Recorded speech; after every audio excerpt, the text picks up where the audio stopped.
2021, a new year with new hope and optimism that a brighter day is ahead. However, some things remain the same and some continue to be a problem. This is true for a rural town tucked in the bottom of Pennsylvania in an unincorporated section known as Scotland, PA. Pennsylvania is the epicenter of the mall crisis, as it is littered with dying retail spaces, and among them, sitting on a remote mountaintop, is the severely ailing Chambersburg Mall. This mall has been dying a slow death for a very long time, and if you are a member of this community, you'll know that when I say this, and I mean this, that this place gives off serious Schuylkill Mall vibes on a mountaintop in rural Pennsylvania, severely dead. Crown American Mall as well, so the comparisons are there. This Crown American project took off in 1982 with Hess and GB's as flagships, followed up by a Carmike Cinemas. Sears followed suit 9 years later when it abandoned its downtown location and headed for the mountaintop. Hess's, however, waved the white flag as a company in the early 90s, and JCPenney swooped in, also from its downtown location, signaling a shift from Main Street USA to the outskirts.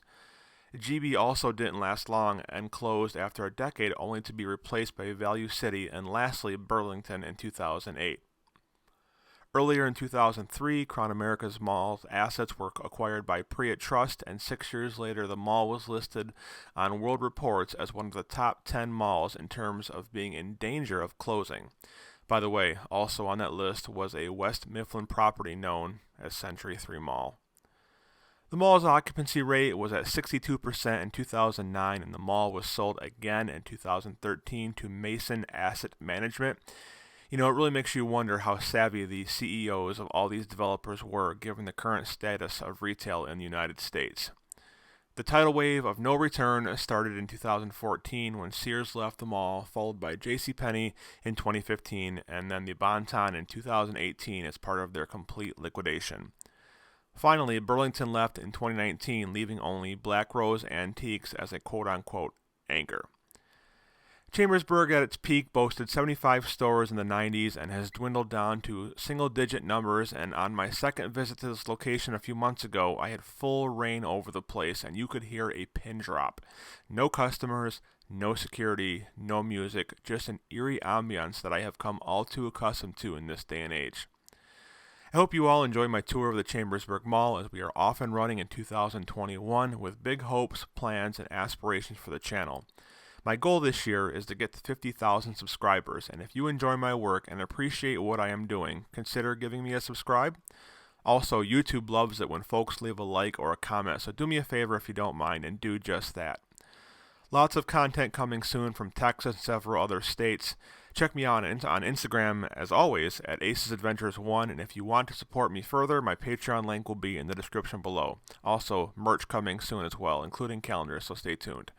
Thank you so much for watching. It's great to be back. Welcome to 2021, and I'll see you soon with more adventures.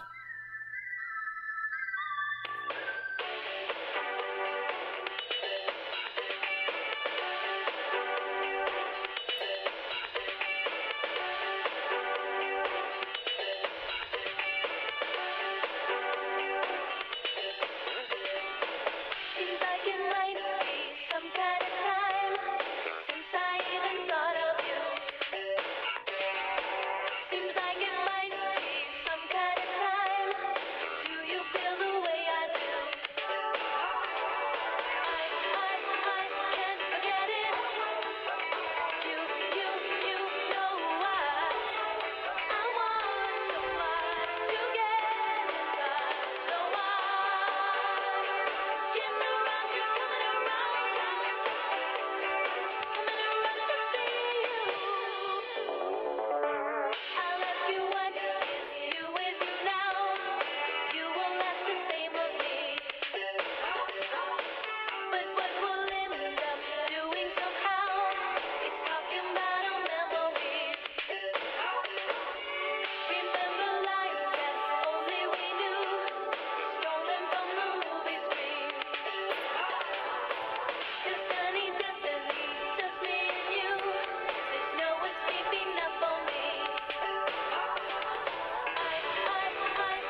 shoppers, attention mall shoppers.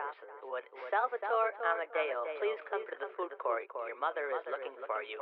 Once again, would Salvatore Amadeo please report to the food court? Your mother is worried.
Waiting all day. That's really poor customer service.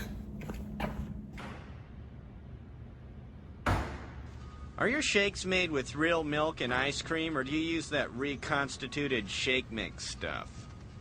Yeah. What do you mean? Yeah, you use the shake mix, or yeah, you use the real stuff? Yeah. Let me talk to the manager. Yeah.